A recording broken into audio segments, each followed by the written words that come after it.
Трудот во Македонија понатаму вреди најмалку. Во стопанството се работи од утро до зори, ама платите не се за пофалба. Мизерни се. Останува свето до 5 сата на работа у конфекција, 8.000 динара плата си. Това не е фред. А колку пари се потребни за нормален живот? 500 евра, тоа е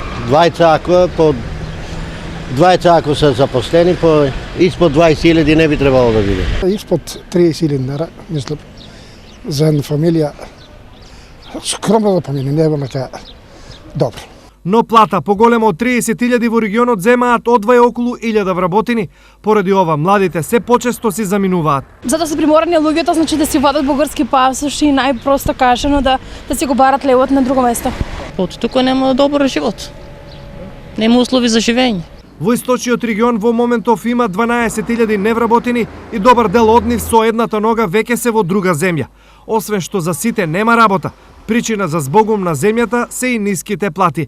Едвај 2 до 3 евра бруто од час, или месецот го завршуваат со плата од 200 до 250 евра.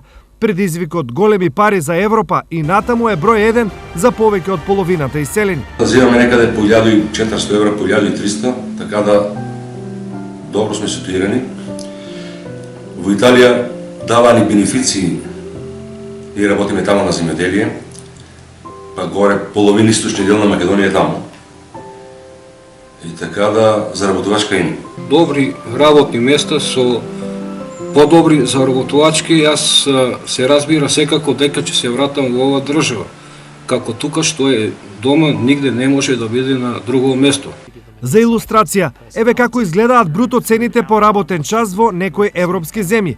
Во Данска 40,30 евра, Австрија 31,50, Англија 22,30, Словенија 15,60, Чешка 9,40 и Хрватска 9,40 евра по час.